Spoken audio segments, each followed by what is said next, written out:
네, 여러분 반갑습니다. 시바쌤입니다. 자, 여러분들 지금 바쁘죠? 여러 기업들이 뜨고 있습니다. 자, 오늘은 국민연금 한번 같이 써볼 거예요.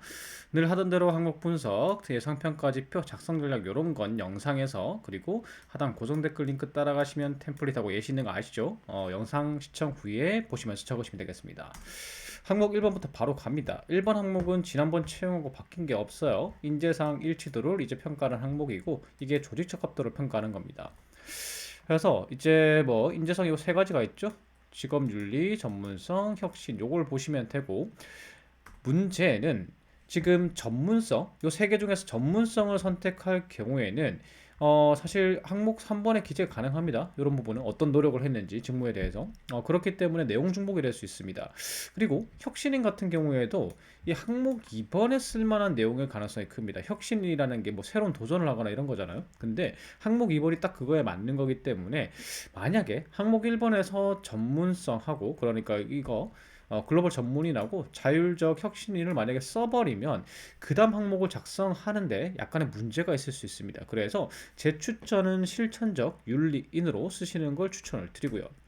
그러면 이제 직업윤리로 써야 되겠죠? 직업윤리는 제가 많이 설명드렸지만 이런 겁니다. 총 6가지, 뭐 직장 예절도 있지만은 그건 제외하고요. 요 6가지로 보통 쓰고요. 지금 보시면은 뭐 근면성은 초심을 잃지 않고 끝까지 처음과 그 같은 태도를 유지한 사례 이런 거 제가 다 적어놨죠. 그래서 요 중에서 여러분들이 가지고 있는 걸 쓰시는 게 좋습니다. 그래서 저는 어떤 실천적 윤리에 해당하는데 왜 그러냐면 저는 근면성을 갖춘 사람입니다. 정직성을 갖춘 사람입니다. 뭐 이렇게 할 수 있는 거죠. 그래서 보통 여러분들이 많이 가지고 계신 게 책임의식하고 준법성인데 꼭 이걸로 쓸 필요는 없습니다. 여러분들이 이걸 이제 면접 때도 풀어야 되기 때문에 뭐 물론 서류도 합격해야 되겠지만 여러분들이 좀 그 생각하시기에 사례가 괜찮다 싶은 걸로 쓰시면 되겠죠.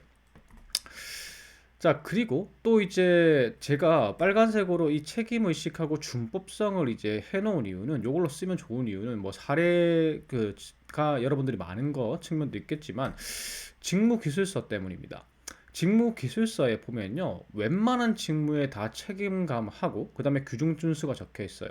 그래서 이게 아무래도 면접 때는 자기소개서 평가 지표대로 막 심사가 안 되잖아요. 근데 이제 면접 때 그 면접위원들이 직무 교수를 딱 보고 참고해서 평가하는데 직무 수행 태도에 책임감하고 규정 준수가 있거든요. 그러면은 아무래도 책임감하고 규정 준수 이 부분을 볼 가능성이 있는 거죠, 면접에서. 그렇기 때문에 1번 항목에 이게 1번이 인재상 항목이긴 하지만은 책임과 규정 준수 요거 준법성 요거 두 개 중에 하나로 쓰는 게 유리할 수가 있습니다. 그래서 이제 빨간색으로 표시해 놓은 거고요. 그래서 플러스는 이렇게 가져갈 수 있겠죠. 저는 어떤 인재상에 해당합니다. 그에 대한 근거는 뭐 이런 것과 이런 것이 있습니다. 뭐 태도적인 부분도 정량적 근거가 있을 수 있긴 해요. 예를 들어서 뭐 수상을 받았다거나 이런 거 있죠. 그래서 뭐 정직상 이런 거 있잖아요. 이름도 딱 직업윤리상 같은 뭐 그런 게 있을 수 있습니다. 그래서 이 인재상에 해당한다는 정량적 증거가 있으면 제시하고 아니면 거의 경험이죠. 경험 썰 풀면 되는 거고. 그리고 중요한 건 이런 내용을 넣어주는 게 좋습니다. 지금 글자 수가 800자잖아요. 800자이기 때문에 평소 여러분들 500자 쓰시는 것보다는 좀 길게 쓸 수 있죠. 그래서 국민연금에 요런 게 왜 필요하다. 이걸 이제 쓰는 이유는 이겁니다. 이 자기소개서는 너희 맞춤으로 썼어. 요걸 갖다 좀 보여주기 위한 겁니다. 그래서 요거 넣어주고 마지막으로 요 인재상에 해당하니까 저 국민연금에 기여할 수 있습니다. 요렇게 적을 수가 있겠죠. 그래서 뭐 저는 실천적 윤리인으로 적는 게 낫다고 했어요. 그래서 윤리인으로 어느 직업 윤리를 가지고 있습니다. 그래서 이제 그걸 증명할 수 있는 그런 이제 사례를 썰을 풀어야 되겠죠. 자격증 같은 거 잘 없으니까요. 자, 그래서 이게 제가 작년에도 썼던 경험인데 근로장학생 경험이에요. 이 규정준수라는 거는 어떤 내용이 들어가야 되냐면 규칙을 지키기 힘든 상황에서도 끝까지 지킨 사례 그리고 남들도 지키게 만든 사례면 더 좋아요. 그렇기 때문에 이런 사례를 쓴 거죠. 그래서 학과 사무실 사무 보조를 하는데 인쇄 장비 대장을 아무도 안 적는 겁니다. 이게 규정인데 사실 귀찮죠. 인쇄기 쓸 때마다 적어야 되니까. 근데 나는 다른 사람 아무도 안 지킬 때 지키기 시작했다. 그러니까 조금 고지식하지만 사용대장을 다 적은 겁니다. 그리고 나서 인쇄모로 부착해가지고 제발 좀 적어주십시오라고 부착한 거죠. 이건 뭘 위한 겁니까? 다른 사람들도 지키게 하기 위한 노력입니다. 그래서 다른 사람에게도 좋은 영향을 주었다. 요런 게 들어가면 규정준수 사례로 좋은 사례입니다. 그래서 이제 이 직업윤리가 저는 규정준수로 적었으니까 규정준수가 왜 국민연금에서 중요하고 필요한지를 갖다가 적으면 되겠죠. 그래서 국민연금은 신뢰도가 중요하다. 국민들 돈 받아가지고 나중에 노후 책임지는 기관 아니냐. 그래서 직원들이 해이하고 뭐 기강이 흐트러지거나 아니면은 규정을 안 지키거나 이러면 큰일 나는 기관이다. 그렇기 때문에 중요하다. 그래서 나는 국민연금에서 이 규정준수라는 게 윤리라는 게 얼마나 중요한지 알고 있기 때문에 잘 지킬 거다. 이렇게 마무리하면 되겠죠. 이렇게 하면 항목 1번입니다. 자, 항목 2번이에요. 학업, 취미, 업무 등이니까 사실은 뭐 꼭 학업 아니고 꼭 취미 아니고 꼭 업무 아니어도 됩니다. 뭐 대외 활동 다 돼요. 여기서 중요한 키워드는 요거죠. 도전과 변화를 시도했던 경험을 구체적으로 기술해 주십시오. 와, 이거 헷갈립니다. 사실 요게 지금 도전과 변화 시도 아까 항목 1번에서 보여드렸지만 자율적 혁신인을 평가하는 걸 수도 있고요. 인재상에 해당하는지 그걸 수도 있는 거고 이게 자 다음 한번 보여드릴게요. 그 다음에 성실일 수도 있어요. 성실의 의미가 이거거든요. 성실은 여러분들 근면성실이라고 해서 개근하는 거 생각하는데 그게 아니라 성실은요 더 나은 결과 NCS 정의대로 하면은 더 나은 결과물을 창출하기 위한 노력입니다. 정성을 다하는 거죠. 그 다음에 과감한 도전과 변화, 더 효율적인 방법을 찾기 위한 이제 노력을 의미하는 건데 요거는 또 적극적 문제인식이라고 해서 문제 해결 능력의 또 평가 지표일 수도 있어요. 그리고 이게 과감한 도전과 변화 시도 근데 또 요런 거 있죠. 학업이나 업무에서라고 했기 때문에 자기 개발 능력을 평가를 할 수도 있고요. 그래서 사실 솔직하게 이거는 평가 지표가 뭔지 알기 힘들어요. 저도. 워낙 이걸 보통은 이걸 조금 이렇게 되면은 부가 설명을 주거나 이런 내용을 넣어 주십시오라고 하는데 너무 애매하게 나온 거예요, 이번에. 자, 그러면 어떻게 적을 수 있느냐? 비벼야죠. 다 비비면 됩니다. 사실 요것들이 비슷하거든요, 내용이. 그렇기 때문에 어떠한 평가 지표에도 만능으로 다 평가될 수 있게 내용을 집어넣어서 비비면 되겠죠. 그래서 어떤 내용이 들어가야 되냐면 이런 내용이에요. 팀 활동에서 적극적으로 문제인식, 그러니까 팀의 목표 달성에 있어서 뭔가 부족한 부분이 있죠. 그걸 적극적으로 문제인식해서 성과 창출한 경험, 이런 경험을 작성하시면요, 성실 부분, 적극적 문제인식 부분, 요 두 개가 평가 지표더라도 높은 평가를 받을 수 있고, 그 다음에 요 문제가 생겼을 때 새로운 역량, 그러니까 나는 지금 안 가지고 있지만 어떠한 새로운 역량, 여러분들 평소 하시던 분야가 아니면 더 좋아요. 지금 국민연금이 딱 그런 인재가 필요한 시기거든요. 이게 전산화 그 AI나 이런 것들도 좀 챗봇이나 이런 것들도 좀 활용해야 되고 업무 효율성을 지금 이제 국민연금 자체가 개혁을 해야 되잖아요. 어쨌든 고갈이 된다고 하니까 그러다 보니까 업무 비용도 줄이고 이렇게 하면서 그 개혁을 해야 되는 상황인데 그렇기 때문에 막 새로운 분야에 대해서 좀 연구하고 배우는 자세가 있는 사람이 필요한 거거든요. 그래서 이런 항목이 나온 것 같은데 이게 이제 자기 개발 사례죠. 그래서 좀 새로운 분야에 대해서 뭔가 배우고 이런 것들이 이제 사례로 필요합니다. 그래서 이걸 요약하면 이렇게 되겠죠. 어떤 내가 뭔가를 갖다가 팀 활동이나 이런 것들을 하는데 어떤 문제가 생겼어요. 근데 내가 뭔가 새로운 걸 배워가지고 내가 평소 하던 건 아닌데 새로운 걸 배워가지고 그 목표 달성에 기여한 거 이런 것들 뭐 꼭 배우지 않았더라도 알아본 정도로도 배웠다라고 표현하면 되겠죠. 그래서 그런 이제 사례를 적어야 됩니다. 그래서 이런 플롯이 나와요. 일단 두 갈식으로 팀 활동에서 어떤 목표를 달성하는데 변화나 개선이 조금 필요한 상황이었다. 그래서 어떤 새로운 역량과 변화에 도전해서 팀에 기여한 사례가 있습니다. 두 갈식으로 나는 너희 평가 요소가 뭔지 모르겠지만 일단은 맞췄어. 그 다음에 당시의 팀의 목표는 뭐였는데 변화나 개선이 조금 필요한 상황이었어요. 아니면 어떤 새로운 분야의 지식이나 이런 것들이 필요한 상황이었습니다.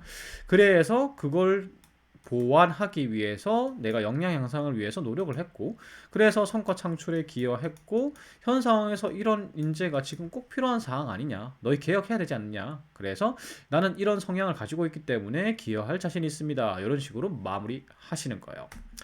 그래서 두 가지식으로 이렇게 되겠죠. 팀 활동 시 변화, 개선이 필요한 사항 뭐 이런 걸 적어야 되니까 제가 이런 거 갖고 왔습니다. 저작권위원회 홍보 콘텐츠 공모전에 참여하는데 그러니까 꼭 학업이나 취업이나 뭐 이런 게 이것도 업무잖아요. 어떻게 보면은 공모전에서 역할이 주어진 거니까. 그래서 공모전에 참여하는데 새로운 역량 개발에 대한 도전을 해가지고 팀 성과에 창출했다. 이런 내용이 들어가면 되는 거예요. 두 가지게. 그래서 이제 상황을 제시해야 되겠죠. 불법 사이트, 저작권위원회 홍보 콘텐츠니까 불법 사이트 여러분들 뭐 쓰시죠? 쓰면 안 됩니다. 그런 사이트의 사용 근절에 대해서 SNS 카드 뉴스를 제작하는 건데, 자, 여기서 이 질문 하나가 팀원 한 명이 질문했는데 고민에 빠진 거예요. 저작권위원회의 홍보 콘텐츠 제작입니다. 불법 사이트 사용 근절인데 포스터 제작할 때 이미지를 아무거나 써도 되냐? 이미지도 다 저작권이 있잖아요. 그래서 이 질문을 던지니까 뭔가 해결책이 필요한 상황입니다. 그래서 이 팀이 이걸 해결해야 된다고 생각을 했는데 뾰족한 방법은 없었다라는 거죠. 이런 상황 설명을 하면 돼요. 그래서 내가 새로운 도전이나 뭔가를 배워서 해결을 했다. 이렇게 이제 되는 거죠. 지금 보시면은 이제 항목을 보시면은 이게 반드시 팀 활동은 아니에요. 어, 반드시 팀 활동을 적으라고 한 건 아니지만 팀 활동을 일단은 적는 게 더 낫죠. 회사는 팀 생활이니까. 근데 정 그런 사례가 팀 활동에서 그런 걸 한 적이 없으면은 새로운 분야에 대해서 필요하다고 생각해서 내가 좀 개선이나 변화가 필요하다고 생각해서 뭔가 내가 원래 배우던 게 아닌 새로운 걸 배운 사례를 적으셔도 됩니다. 사실 이 팀에서 이런 사례가 나오기 힘들거든요.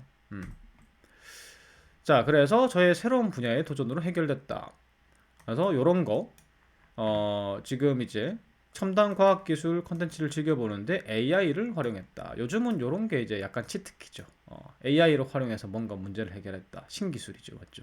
예전에는 막 블록체인이나 뭐 빅데이터 이런 거였는데 요즘은 이제 AI 활용해서 뭔가 문제를 해결했다. 이렇게 하면은 요즘 AI 유행인데 이렇게 하면서 이제 평가를 조금 높게 가져갈 수도 있겠죠. 프리미엄이 붙을 수도 있겠죠. 그래서 그런 거 생각해서 이런 사례를 이제 제시를 드린 겁니다. 그래서 이 사람이 이런 내용이 들어가면 좋아요. 제가 빠뜨렸는데 여기다가 저는 평소에 어떤 전공자로서 그러니까 요거하고 전혀 상관없는 건데 요거에 도전했다. 이해가시죠? 이런 게 좀 필요합니다. 그래서 반드시 근데 이제 뭐 AI라든지 뭐 프로그래밍이라든지 코딩이라든지 빅데이터라든지 이런 거일 필요는 없지만 요런 거가 일단은 지금 현재 시대의 흐름이고 트렌드이기 때문에 있으면 좋겠죠. 그런 걸 쓰면 좋겠죠. 근데 없으면 알 수 없어요. 없으면 알 수 있는데 할 수 없는데 쓰더라도 내가 평소에 배우던 전공 분야가 아니라 뭔가 새로운 분야에 도전한 사례를 적으시는 게 좋습니다. 정말 능력 개발한 게 없다. 라면은 어쩔 수 없이 새로운 취미나 아니면 이제 뭐 새로운 사람들과 만나는 자리 뭐 이런 걸로 풀어낼 수밖에 없겠죠. 음. 그래서 이제 뭐 엄청나게 노력했다. 아무래도 새로운 분야에 도전하는 거기 때문에 새롭게 배우는 거기 때문에 힘들 겁니다. 그래서 그런 내용들을 쭉 적으시면 되는 거예요. 그래서 성과 창출에 기여했다. 근데 너희 지금 변화나 혁신이 필요한 상황 아니냐. 직원들도 이러한 태도가 필요하고 나는 그런 태도를 가지고 있다. 그러니까 내가 딱 너희한테 맞는 인재다. 이렇게 마무리하면 되겠죠. 그래서 쭉 한번 읽어보시고 블로그에 이제 올려놓을 겁니다. 항목 3번입니다. 자, 요것도 거진 작년하고 비슷합니다. 이 뒷부분 좀 바뀌었어요. 직무 수행 능력 평가하는 건데 직무 수행 능력 평가이기 때문에 물론 평가 기준은 직무 기술서입니다. 지식 기술 태도를 평가하는 거죠. 그래서 항상 제가 직무 수행 능력 평가하는 거는 보고서 형태로 작성하라고 하죠. 그 이유는 항상 설명을 드리지만 가독성이 뛰어나고요. 이게 3번 문항이기 때문에 특히나 중간에 만약에 보고서로 3번 형태를 작성을 하면 거기에 눈이 가겠죠. 그러면은 면접위원들이 나중에 이제 여러분들의 역량을 쉽게 파악할 수가 있는 겁니다.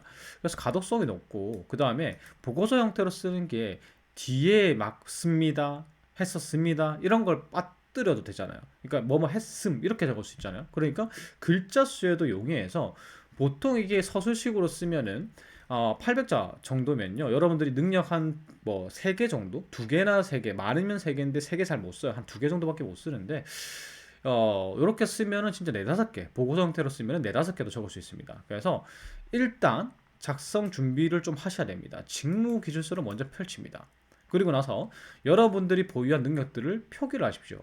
요 지식은 가지고 있는데 내가 요 지식은 가지고 있는데 체크를 하시고 그 다음에 그 이 능력, 체크한 능력들을 증명할 수 있는 정량 정성적 근거들을 정리를 합니다. 자격증, 교육사항, 경험 뭐 이런 것들을 쭉 정리를 하는 거죠. 그래서 이제 요런 걸 이제 체크하시면 좋아요. 요런 업무들 내가 많이 가지고 있는 보유 역량 있죠. 보유 역량들로 어떤 업무를 잘할 수 있는지까지 업무 수행, 직무 수행 내용도 적혀 있잖아요. 직무 규서에. 그래서 어떤 업무를 잘할 수 있는지까지 체크를 하십시오.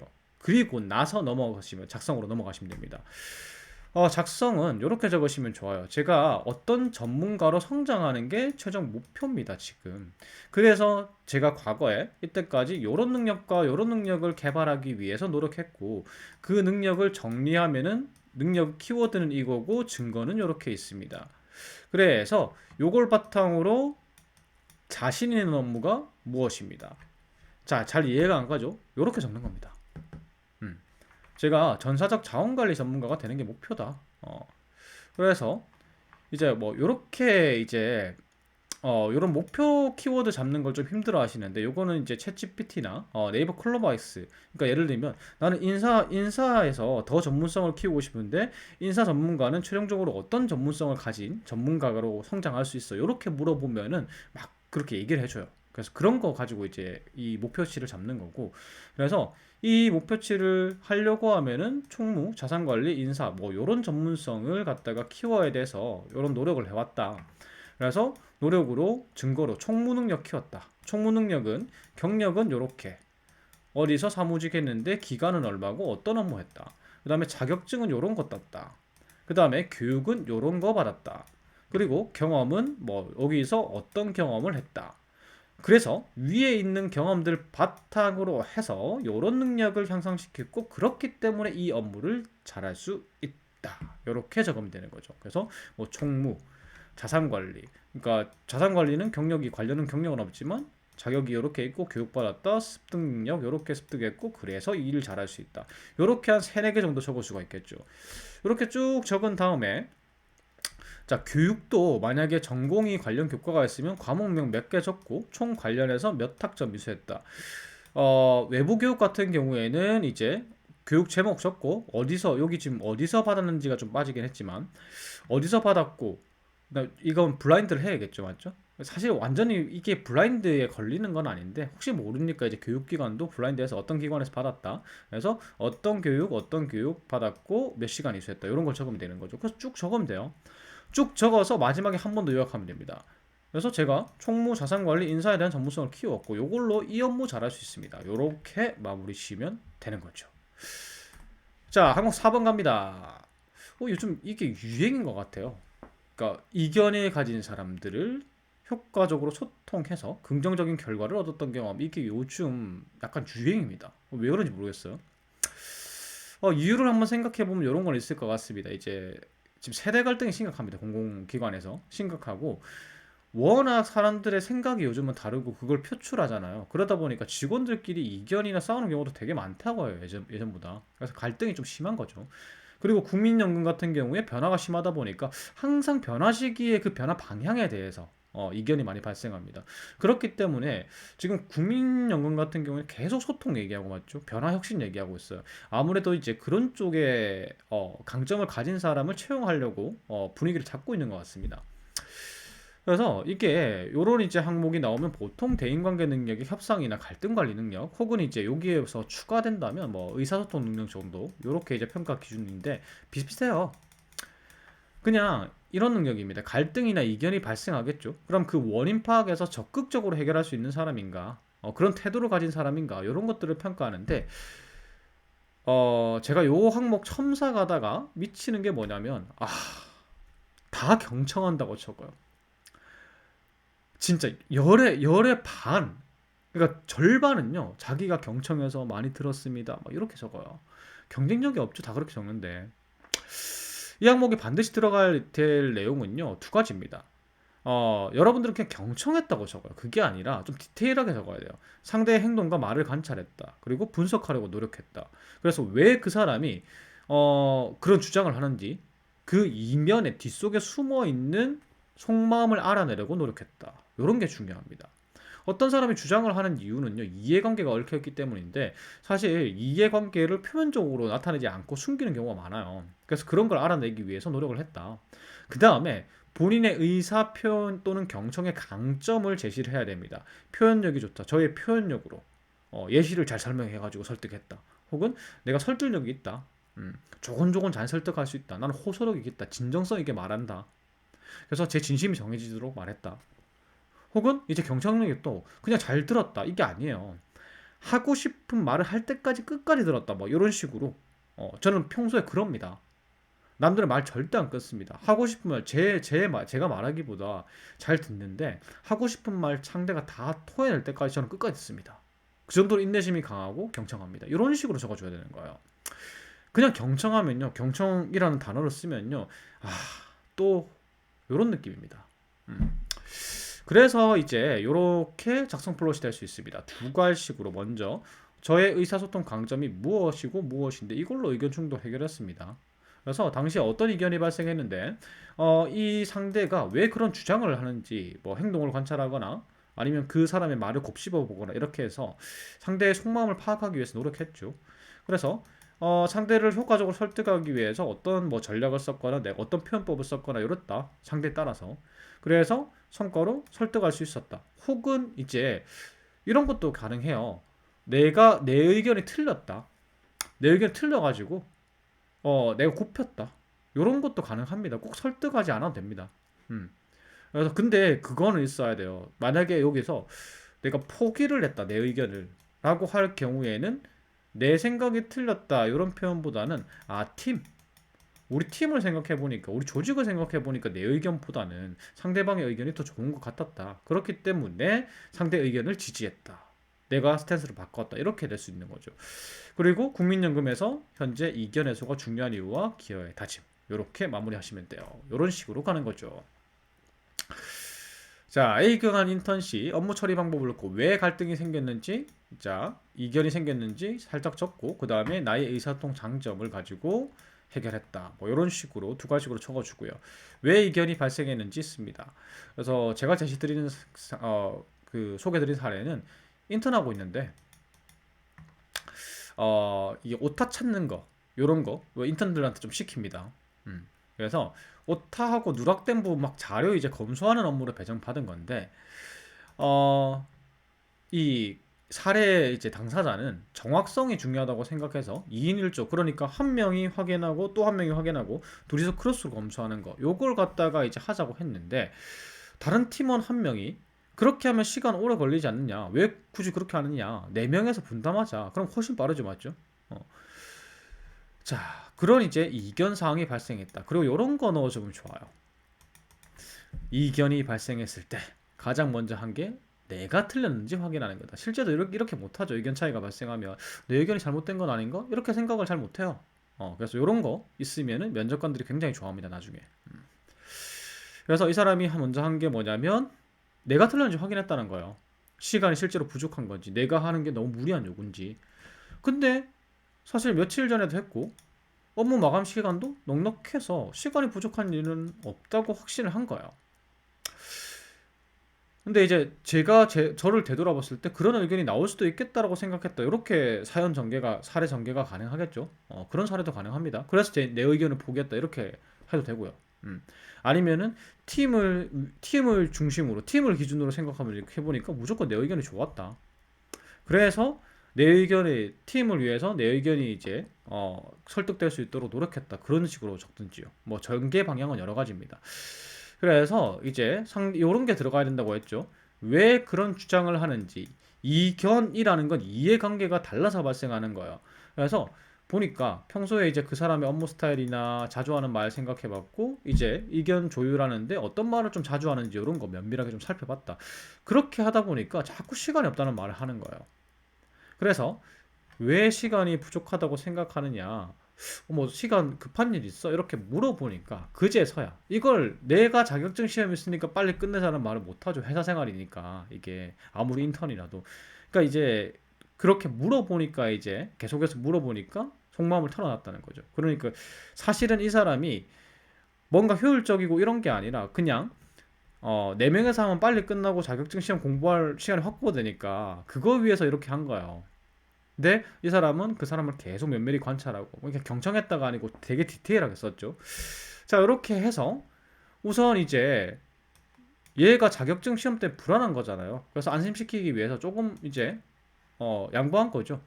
3명에서 확인하고 1명이 최종 검수하는 거. 어쨌든 검수를 하는 거니까. 근데 검수하는 게 시간이 적게 걸리니까 내 의견을 조금 양보를 한 거죠. 그리고 검수가 꼭 필요하잖아요, 사실은. 이게 정확하지 않은 자료가 있는지 싶어서 업무를 하는 건데 그러면 정확성이 중요한 거잖아요. 그래서 최종 검수를 왜 해야 되고 정확도가 왜 중요한지 설득했다. 음. 그래서 그러니까 요런 표현 있죠. 요런 표현 이제 자분하게 조곤조곤 설득했다. 요런 내용이 자기 장점 이제 어필하면 되겠죠. 그래서 성공적으로 기여했다. 그리고 요게 왜 필요한지 국민연금에서 지금 직장인의 50%가 40대 이상입니다. 평균 연령이 48세라고 하더라고요. 그래서 요즘 이제 기업들 간의 세대 갈등이 심각하고요. 또 이제 국민연금과 같이 아까 얘기했지만 변화에 도전하는 기업들은 이견이 발생합니다. 그래서 저는 이런 이견을 해결할 수 있는 요런 능력과 요런 능력을 갖춘 사람이니까 기여할 자신이 있습니다. 요런 식으로 마무리 하시면 되겠죠. 제 영상이 도움이 됐다면요. 구독과 좋아요 부탁드리면서 이제 블로그로 고정 댓글 링크 따라서 달려가시면 됩니다.